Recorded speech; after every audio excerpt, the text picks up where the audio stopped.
Okay, this is a very special episode of the Blonde Highlights podcast. We have our first guest on, and her name is Tanja, and she is an amazing singer. And we've talked about her many times on the podcast, and she is also a loyal listener. I am.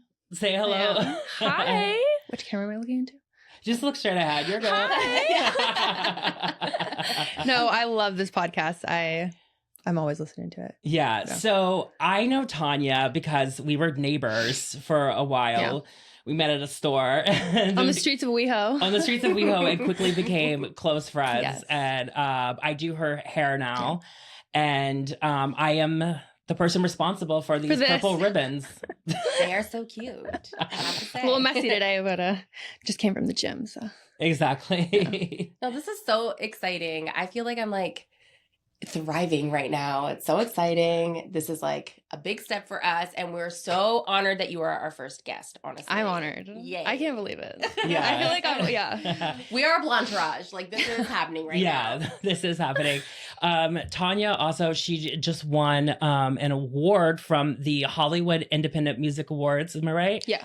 And she won for Best Original Recording. Yeah. Yes. For what was Don't Look Back. Don't Look Back, yes. And that was from the EP. My Haunted House EP. My Haunted House. And then she has a new song that is epic and amazing. Fall Apart. Yeah. Fall Apart, yes. I did the hair for the music video for that. She killed it. Yeah. She's like... The video was iconic. I've seen it. It was iconic. It was exactly. Yeah. So like what inspired you to get into the music industry? I always tell people that it sort of was just like a calling to the priesthood or something like that. It's not something I picked. I just grew up singing, acting, doing Broadway, musical theater stuff. So it's just been in my blood since I was a kid. And yeah. Exactly. Yeah. Did you have, was there any like particular pop star or icon that you just like, Hilary Duff. Hilary Duff? Oh my God. Yes. Oh my God. We heard Hilary Duff yesterday in the grocery store, and we were like, we get it. We started singing Hilary Duff in the grocery store. Which one was it? I don't know. I Come Clean, maybe. I don't remember. Yeah, it was so iconic though. But we were like dancing in the store. It was She's so. That was my first concert too. So was it really? I fucking love Hilary Duff. Okay, same. I've always been obsessed with her. Do you know that I almost tackled her once? What? When? I almost tackled Hilary Duff, literally down the street on Sunset. I worked out at Equinox on Sunset at the time, and I was coming down Sunset, and I was like in a hurry, and I was sweaty and gross, and she was coming out of a restaurant, and like her car had like pulled up, and she like ran in and like got into the car really quick to like not paparazzi photos. Yeah. And I was just got the same time. We were both on our phones, and we just like, I came like an inch from her, and I was just like, not Hilary Duff, man. I just like almost tackled Hilary Duff with my sweat, and we were both just like we were like so apologetic to both each other. She's so sweet. I mean, I've never met her, but we were both like, sorry. Oh my God, I'm so sorry. Are you okay? Oh my God. Kyle knows everyone. Did you watch Lizzie McGuire? Yeah. Yes. But I was really into her music. Like that was the main thing. Her Limited 2 collection.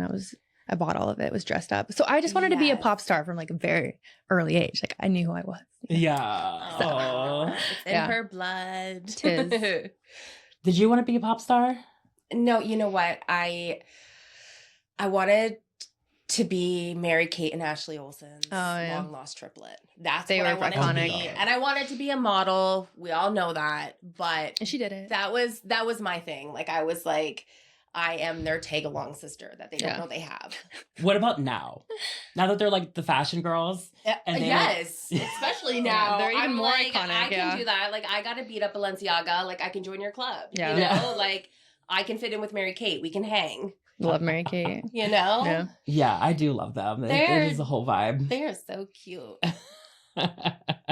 So like, okay, so your style of music though, like how would you define it? Like, what do you, what's your...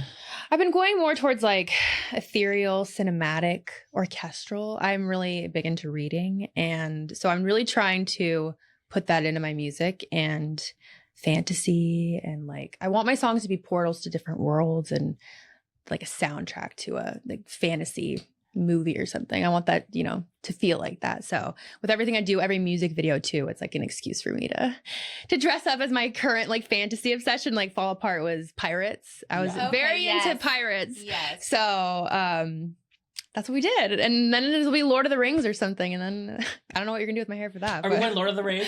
I mean, that's my favorite. I did. That is so cool. I did hair for like a Lord of the Rings themed wedding.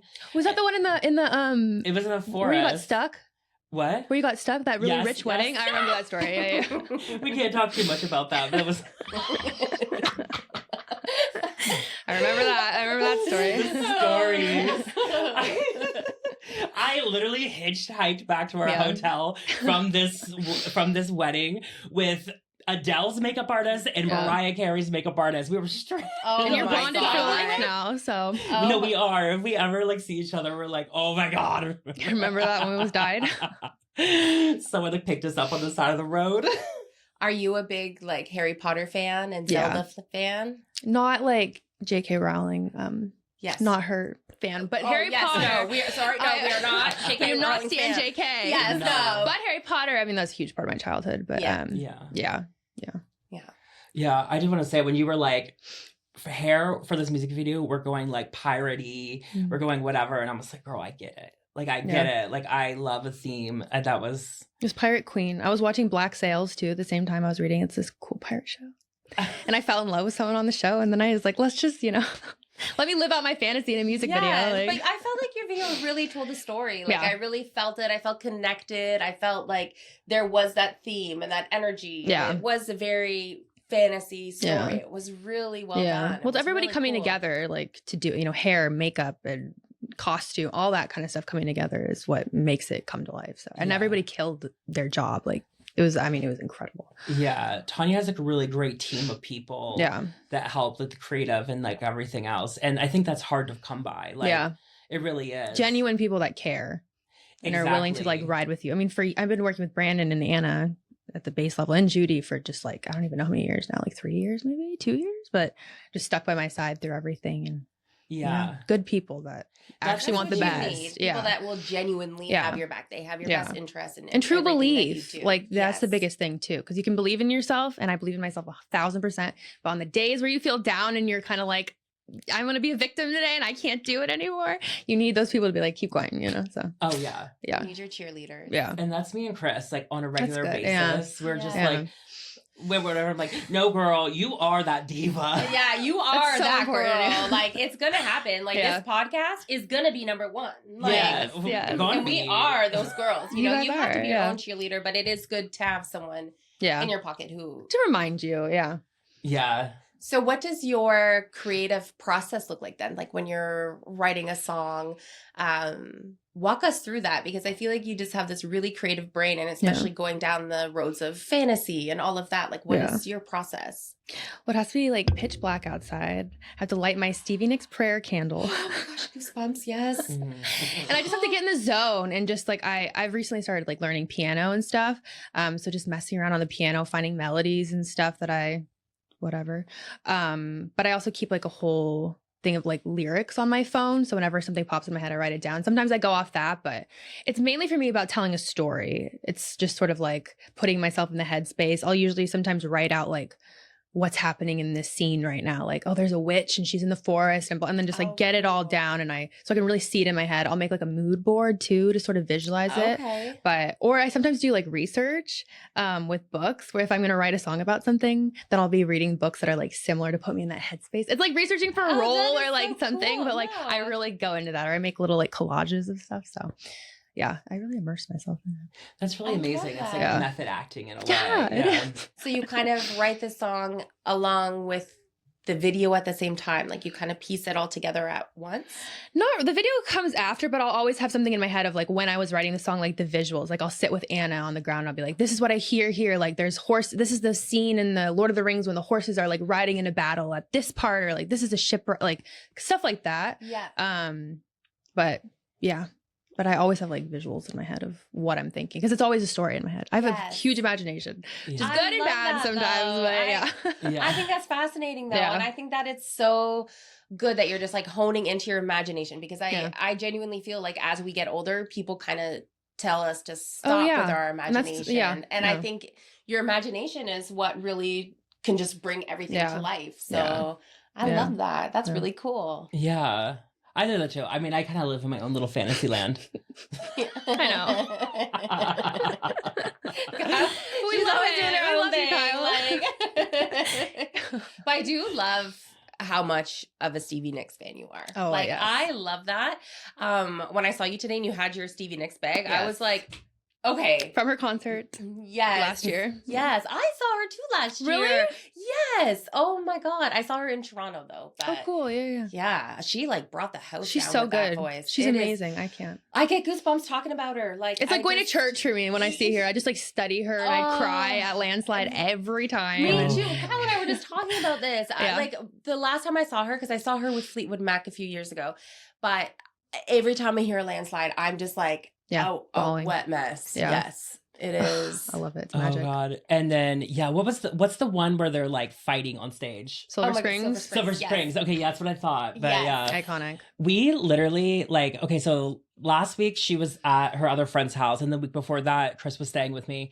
And we listened to Fleetwood Mac and Stevie Nicks in the car on repeat nonstop for a week straight. Yes. Oh, every day. Love that. And I made her watch that fight that Stevie had on stage, because that was my last breakup song from my really big breakup. Okay. So when that moment when she's singing to him and she's like killing him with her eyes, I'm like, yes. Oh, it's so powerful. That is her. Yeah. It's the power. Yeah. I love that. I love that you kind of connect with her when you're doing your own writing. I think that's really, She's everything. She's everything. Yeah. And didn't you say your last song, Fall Apart, like you wrote it after her concert, right? Yes. I just gotten screwed over by a producer and I hadn't written anything for like a month because I was just depressed. And I was like, this industry sucks. Yeah. And then I went to her concert at the Hollywood Bowl, and that's when it was just like church outside and underneath the stars in October, like peak Stevie Nicks season. And I cried and I went home and I just started again, lit the candle, pitch black, started writing, and that's Fall Apart just came out of it was just writing itself. So that's beautiful. It opened up. And then I wrote the whole EP that week. I locked myself in my room for a week, in my apartment for a week, and didn't talk to anybody, and wrote 15 songs, and a lot of those made the EP. So good for you. Just that inspiration, that magic of Stevie. Yes. She is magical. Yeah. Stevie, we love you. We know you're watching. Please. And the Hollywood Bowl. I know. That was unbeatable. Oh, yeah. It was so beautiful. Amazing. Yeah. Yeah. And I just love hearing people's creative processes and how that works, because it's just so fascinating to me. But how did you even break into the music industry? What was the, obviously, a lot of people have a dream of doing it, but how do you actually do it? Yeah.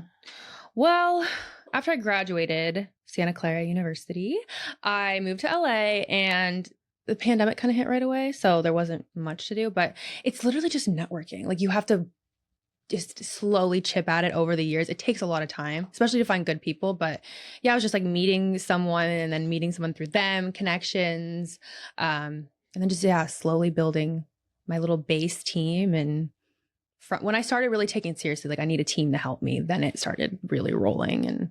And so you built your team just from networking, the connections that you made? First, Judy Stakey. You know Judy. Yeah. You've met Judy. Yeah. So I went to her retreat when I was in college, and she was the first person at her retreat to really make me feel like I could go to LA and I could do this thing. And then, so I started meeting with her every week, and then I reached out to Brandon and I was like, hey, I need to learn how to dance, or just get in my body a little bit more for performance. Reached out to him. He introduced me to Anna, and it just kind of everything spiraled from there. So, yeah. Oh, cool. Yeah. That's really amazing. Yeah. So did you put yourself out to do, were you performing in venues growing up at all, or mainly growing up? Yeah, growing up it was more musical theater stuff or plays and stuff like church singing. Yeah. But here, I think my first show was last October that I ever played in LA. But then this year I've been performing every month, which has been amazing. It's been so much fun. I love it. I get nervous, but when I'm connected to it, it's just unbeatable, that feeling of adrenaline and you want to show off. I'm kind of introverted and socially anxious, but then something about when you're clicked in on stage and you have the whole audience in front of you, it's So powerful. Oh, that must be so powerful. Yeah, exactly. Yeah. How do you get into your headspace to get on stage? Like if you're nervous, like we had spoken about my nervous tick before we started the podcast where I clear my throat like 1,000 times. But do you have something like that? Like how do you get into the headspace to perform, especially if you're feeling nervous? Well, the whole day I like to just kind of take it easy and just sort of like chill out. But leading up, I like do my little, steam my throat, my little ritual alone. But I like to hang out with my band before, or like Anna before, just kind of like get it vibe. I couldn't like show up on stage with my band and not have talked to them, Yeah. So getting that vibe. But every time I go up, I mean, my mouth dries out right away. Okay. So that's just a thing. Like it just happens. Yeah. But and then I know like Stevie Nicks says she always gets nervous still every time she plays. So I know that like if I wasn't nervous, then I'd be doing something wrong. You know what I mean? And I'm always critical every time after. I'm like, oh, I sucked. But that's kind of, I think, a normal thing with creatives. But so it's just, I have to get used to it. I'm trying to play more in front of people. Like Bluebird, I was so nervous. Oh my God. I almost died playing Bluebird. I was just getting ready to say, when I saw you post that you were, I saw the photo of you performing at the Bluebird Cafe, I literally screamed. I was like, oh my God. Yeah. That's huge. It was a dream. That was one of my dream venues. Ever since I saw the River Phoenix movie, The Thing Called Love, because I was obsessed with River Phoenix in high school. And I just was like, I'm going to visit there one day. Because I'll never make it to, I won't be able to be a singer, but I'll visit. And then I got to play it. Like it was crazy. And twice. Oh my gosh, it was crazy. You did it twice? Yeah, they called me up. It was, everybody got to go up once, and then they did a random number generator at the end for like a couple more people. And then I was literally the first one that they're like, oh, come back up. Oh, I was like, cool. And if you don't know what the Bluebird Cafe is, it's in Nashville. And I would say every major like lyricist, I'm going to say this wrong. Lyricist has started and performed at the Bluebird, including Taylor Swift. That's like where she was, everyone's like, she was discovered there. So everyone comes to watch. Like, I mean, that was the longest line. It was like 80, 90 people waiting all day to get in. Wow. It was crazy, but wow. It was amazing. That's a moment. Yeah. Good for you. Yeah. Yeah. And then like, that is just crazy. So like, when you face like challenges, like when things like come up like that, like how do you like overcome like those kind of obstacles? Like the anxiety or just anything? Just kind of like the anxiety and like, or just like, any obstacles like in the industry or anything. Have there been challenges or like how we were saying, like questioning yourself after, like, and we know like, I've gone on a photo shoot and I've walked off and I'm like, want to cry because I'm like, oh my God, I suck. But then I'm getting booked again. So it's like, I feel like we're just always in our heads as creatives. Yeah. And I think that that's the thing. It's just like, you're doing it right if you're caring enough to think that way. But like, have there been major obstacles that you've had to face and overcome, and how do you do that, especially in like such a high pressure industry? Well, and I think it's hard too because it's like you're the face of it, you're the brand, everything is you. It's not like you're working at a company where you're kind of behind the scenes more, so it is hard. But yeah, I have obstacles like every day, every week. I'm having like kind of a little bit of a mental breakdown where I'll play victim for an hour and then I'll cry and then I'll be like, no, okay, I'm fine. Let's keep going. Yeah. But I'm in therapy. My therapist, shout out to Janie. She keeps me sane. But yeah, I don't know. I think I have that belief in myself so much, that I'm going to do this. So that's what helps me. Yeah. That's what helps me. But no. It's definitely a challenge. Do you feel like some of those challenges like shape you as an artist? Like, yeah. Well, I feel like part of the way you make it is just keep going. Like a lot of people feel like that's too hard, or I'm gonna have whatever. I'm gonna, so half the battle is just keeping going. Really. Well, and I think that's it. Is that everybody wants instant gratification, and there's a whole. I mean, like we look at Sabrina Carpenter, and everybody's like, she's just new star, but it's like this is her 6th album or something. She's had that slow burn, and she is a great example of just like not giving up, pushing, going. And we were laughing about, we were coming down Sunset earlier today, and there was like the Sabrina Carpenter billboard, and then like right behind her was like Barry, like her boyfriend's billboard. Oh my God. And we're like, look at them together. Yeah, because he's like looking Shining. over, and we're like, oh, I That's love cool. Sabrina. Yeah, I no, do. she's, yeah. I think she's her just... stage presence is like phenomenal. That's what I think is really cool about her, going off topic for a second, but I think it's so funny then you see her backstage and she's just like in her t-shirt, like she's just so cool, but then on stage she's like this like character. It's really cool. Yeah. Miss Polly Pocket. Yeah, she is. She's gorgeous. No, but it's interesting to see like her evolution, like from where, like kind of where she started. Because I didn't realize some of her older songs. Like I've liked like all of her music from the past. Oh, really? When it blew up, and I there was one that was called like Thumbs, or I think it was Thumbs or something. Like, there's been a few over the years, and I liked them, you know. But I think it was interesting, like, and from my perspective as like a professional in the beauty industry who works around entertainment, to see the kind of like evolution of like her glam and her stage presence and her everything that kind of help push her to another level. And so I thought that was a great lesson. The hair theory too. The hair theory. Yes. But like, okay, so like I know like with like my career, your career, they're both like super competitive and like hard to break into and like hard to like, you know, like how do you stay positive in such a competitive market and continue to like break through the barriers? Therapy. Sometimes I'm not. Like this past week, I had just gotten home from Nashville. I was sick all last week and I was just feeling down. And then yesterday I had this really great writing session, and then it just like, it sparks that thing in you again. Yeah. But so kind of like that, like just, you know, that you got to keep pushing for the next thing, and the opportunities are coming, you know, a lot these days. So it's really cool. But yeah, it's just, again, it's just that belief. It's knowing that this is what I was made for. I've invested so much time into this. I mean, this is all I've ever wanted to do. I can't see myself. I mean, I could see myself doing something different, but not living like a fulfilled life. Yeah. And it's so short. So I don't want to have any regrets. Yeah. What if I just had lasted one more week? Maybe I would have gotten the call, or maybe my song would have blah, blah, blah. You know what I mean? So I can't live like that, because that scares me even more than being, you know, 35 and still not anywhere like with my music. But yeah. You're scared of being 35? I'm scared of being 27. I started getting scared at 22. I was crying literally at Hyde on my 22nd birthday. 21 I was like, I'm done. Oh my God. I was like, I'm over. Girl thinks she's washed up at 21. No. 27's a hard, like, that's when people tell you that, you know, oh, but you should have made it already. Like, you know, 27's old. So I'm like, I got a couple more years. I hate it when people say that also. I got a couple. That's, you know, no. But you know what? We're moving out of that old mentality of like youthfulness. Like I think a lot of that's like rooted in like perversion in a way. You know what I mean? Like sexualizing youngerness. And I think that we're moving into an era where age does not matter when it comes to some of our careers. No. You know? And like, I was just making a joke because you said 35. And I'm like, I am 35. What are you saying? Yeah.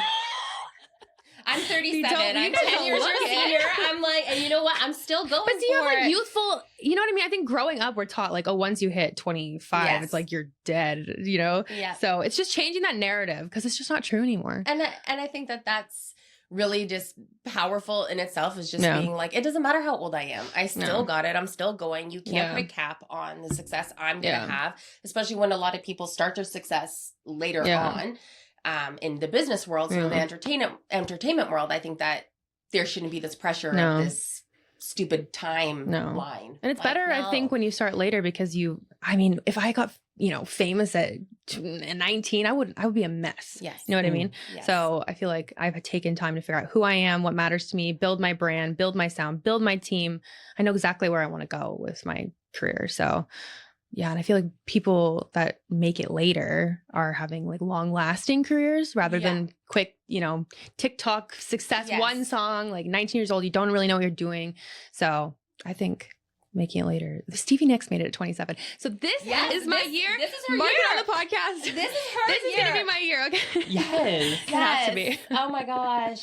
That's interesting. Yeah. Because then there's like the thing we were talking about, like if we got famous young, like I may have hit the 27 club. Yeah. I wouldn't be here.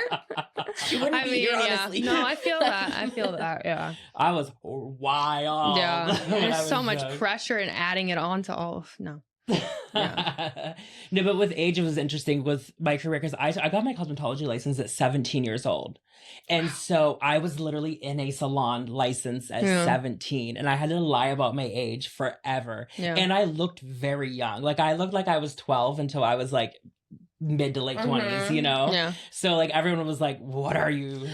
Yeah. And I remember like being on set for like different things. And like, I remember this one set, it was a coffee table book for a very popular show that's been on forever. And I was like doing this actress's hair. And then I like we're shooting in this house and I came down the steps and I could hear her and a few other people making jokes about how I looked 12. Oh my God. And like how they had like an infant doing hair on stuff. So you can't win. It's either you're too young, you're too old. Like, where do you want us to meet me in the middle then? Like, okay, sorry. No. Yeah. It's like the pressures of getting married. Everyone says, oh, you're so old. But I was 34 when I got married. I felt like a child bride. Like, I was like, I am way too young for this. No, I can't even think about getting married. I'm like, no, God. No. Like, but... Yeah. Oh my God. Okay. And kind of with that too, like what do you do to like preserve your mental health when it comes to like all the like negativity and pressures and rejections that come along with the entertainment industry? Years of therapy. Yes. Self-talk. Like I talk to myself so much. And yeah, that's the only way I kind of get through it. If I sit down with myself and be like, okay, well, I don't like how I looked in that video or me performing and blah, blah, blah. And then I sit down and I talk to myself. Like, really, I do. Because if I let something just like fester inside of me, it just, grows. So I have to get things out. I'm not good at holding things in. Yeah. And I feel like that helps. Journaling, I journal like a mad woman. I have so many journals. And that helps too, because, you're getting it out. But mainly therapy. Yeah. I recommend it like to everybody. We are pro therapy. Like I fucking love therapy. Yeah. Oh, yeah. It's so fun. Someone just listens to you talk for an hour without any interruptions or anything. And it's just like, it's all about me right now. It is. That's like, what I'm saying. People are like, don't you want to talk about yourself? Yes. It's so good. Yes. I'm seeing Karen in a couple hours. Yeah, she does. She's got her appointment today. We love it. We love it. We can't forget about that. Because I literally just reminded and I was like, oh, I do have that appointment today. Yeah, we got therapy today. Well, since we are on the Blonde Highlights podcast, what is your highlight and lowlight of the week? We want to know. I'm so excited. I've been dreaming about like, what would my highlight? Every time I listen to you guys, I'm like, what's my highlight and my lowlight? So I can't believe we get to say this. Okay. My highlight, well, my highlight was Nashville. Like I just got home from Nashville like a week ago and I just can't get over it. I was walking in the forest every day. It was amazing. So that whole trip was my highlight probably for the rest of the year. But my low light, probably being sick last week, just because I hate not being able to, go. So yeah. Okay. Well, that is a huge highlight. Like this is like a massive deal. We're so excited for you. Yeah. This is awesome. Thank you. Yeah. Yeah. So what's yours? What's your highlight? Well, my highlight is that we're here. We're doing this. Yeah. We, since we've advanced to like the number one podcast in the world, we have started taking on guests and only the best guest. Yes. And so we are like, I'm so excited about this. This is going to be so fun for you guys. It's going to be so cool. Yeah. Like we have talked about this moment, building up to this moment for a while. Yeah. And I'm so excited that like my highlight is definitely like you're our first guest. And you've definitely heard me talk about so much stuff. I have. I've been here since the beginning. Yeah. When I do your hair, you're going to listen to me talk for 4 hours. Yeah. Okay. That's kind of just how it goes. Yeah. But yeah. Okay. My low light was yesterday. Okay. We were doing a photo shoot at the beach. Mm-hmm. Okay. And I was like, oh, get some photos of this. And it was just like the wrong angle, the wrong outfit, the wrong whatever. That's the worst. The like everything, I don't know. And then like we took more photos that were better. But like I looked at the photos and like my heart sank and like my stomach turned. And I was just like, you're a gremlin. Yeah, like I was just like, you need to go hide in the closet somewhere. Like I was...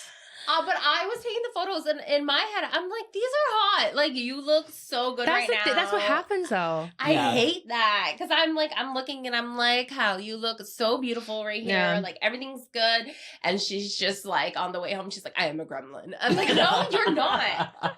Like, no. And that's why we have Carol, you know? We have Carol for that. And then, but then like an hour later, I was like, oh, I like this photo.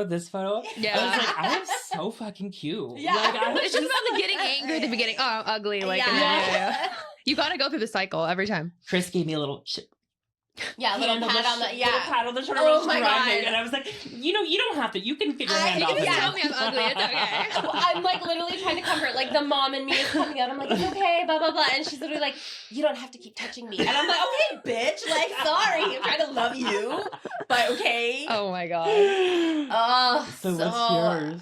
My highlight.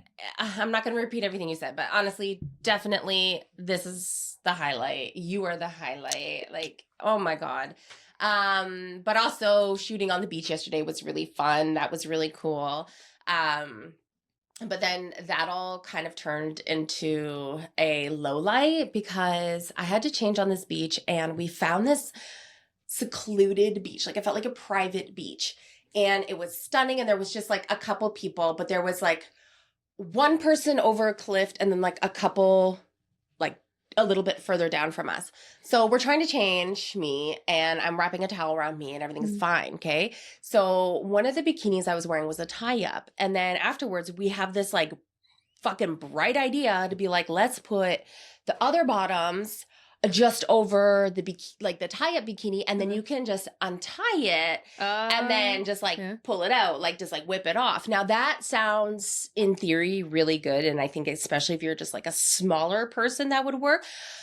The way this whole bikini was like sliding through every crack and crevice, and I'm like trying to get the string is like stuck. Oh, Kyle's then having to like lift up the back in the bikini, emergency surgery, like pull the string. I'm like, and we can see the people on the cliff are watching. I'm like, I should have just like got behind the towel. I'm like flossing myself. It is so bad. That sounds painful. It was not good. Yeah. And then I was just like, do not touch this bikini. Like, this has been everywhere. Like, you know, like I just like floss my butt and like everything. Gosh. But so that's my low light. Yeah. That is a low light, you know, because I'm like trying to be cute on the beach, and I'm like flossing everything. The mood a little bit, right? It definitely killed the mood, but we got through it. We got some shots.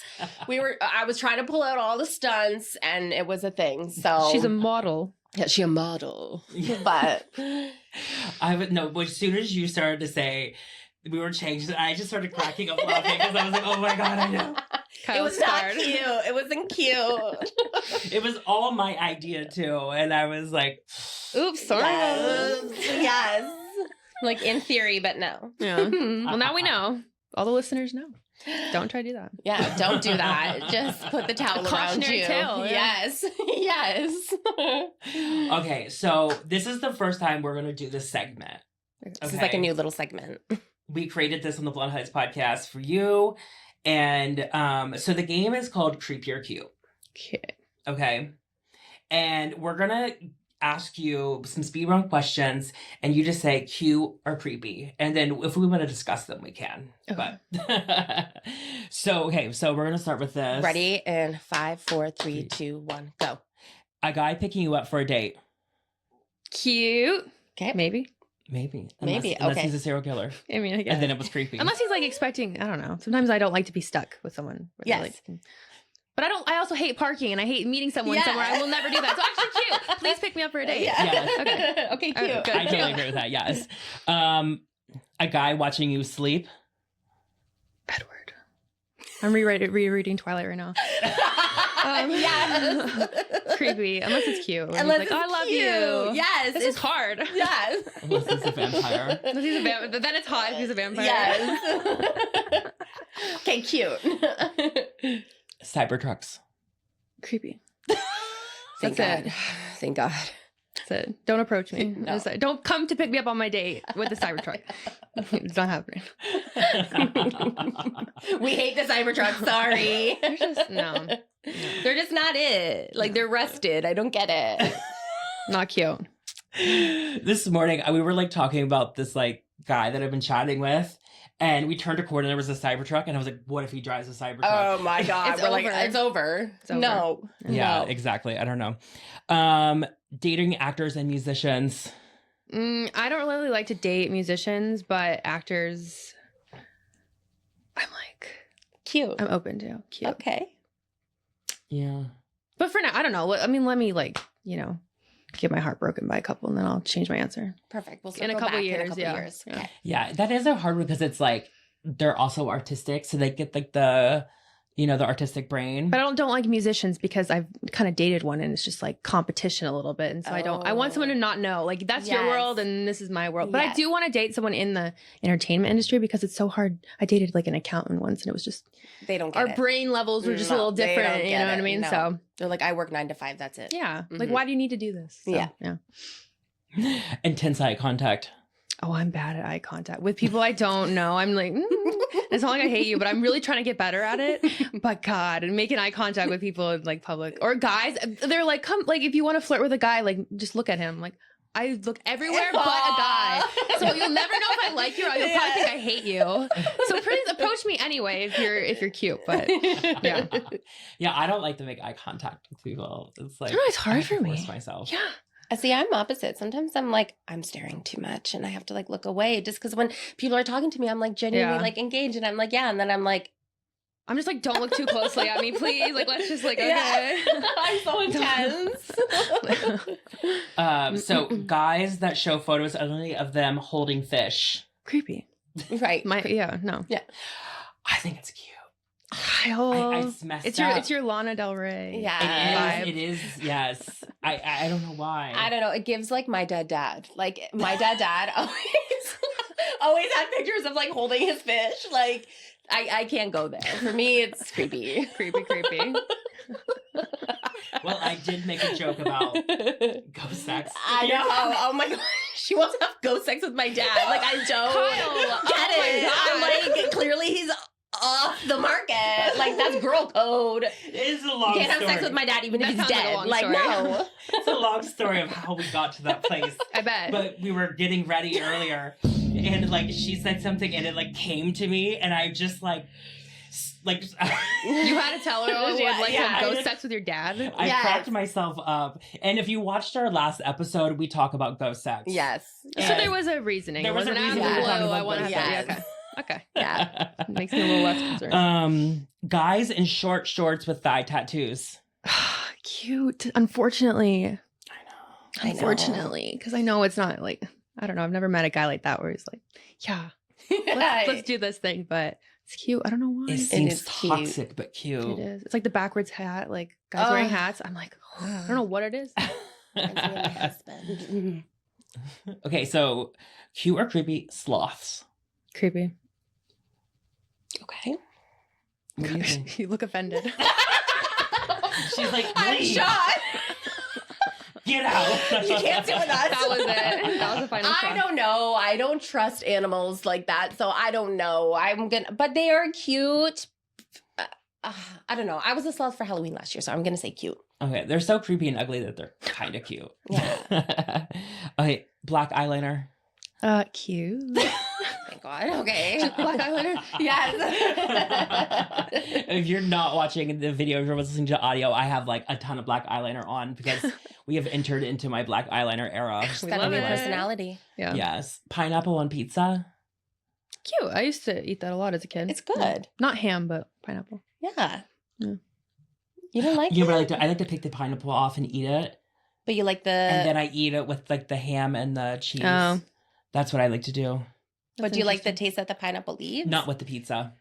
I eat it first and then I do That's the odd. pizza separate.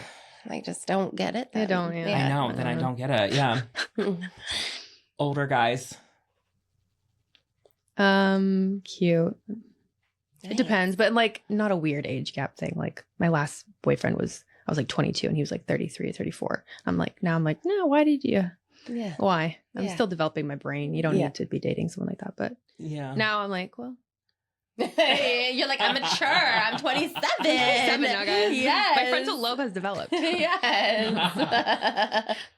Okay, so creepy or cute? People who dye their hair blonde because they're not natural like us. People that dye their hair blonde, cute. I hate the blonde shaming, and I got it so much throughout college, high school. Well, you're probably not a natural. Like, I mean, extensive. Like, what do you get done with your hair? You're not a natural blonde. That's why I ask you every time I'm in the chair, Kyle, what are we doing to my hair? Is it highlights or are you dyeing my hair blonde? Because everyone is so on me about that. Or well, I guess more in college and stuff, but like just jealous girls sometimes. Jealous girls. I hate to be that girl. Just jealous girls. No. I'm not that girl. But honestly, like what is the upset? Like what? Who cares? You know what I mean? Right. But Kyle, are you going to clarify though? Well, we just thought it would be just a funny little No, thing. she's meaning like No, what you do with your your hair. What hair. do I do with your hair? Oh, nothing. I mean, it's What just, do you highlight my hair? foil? She's just naturally, my roots are right here, but No. nothing. Oh, give it away. Okay, no, we just add some highlights, brighten it up. Thank you. Yeah. That's it. Blonde highlights. Like who? Yeah. That's all she needs. Literally. Blonde highlights, babe. That's it. Here at the Blonde Highlights podcast. Yes. Well, I think this concludes us. This is it. Thank you so much for coming on. Thank you for having me. We had so much fun. This was really fun. This was really fun. Yes. Alrighty. Well, thank you for joining us. Don't forget to follow all of our socials. We're going to link Tanya's socials and we will see you next week. Oh, yeah. But what is your socials, though? We're going to add it, but... Okay. I think Instagram is Tanja Official, but it's TANJA Official. Yes. So, yes. The fun way to spell it. Mainly. You can find all my links on my From there, yeah. Instagram. So, yeah. Perfect. Exactly. Okay, well... Alrighty. Well, bye, guys. Bye.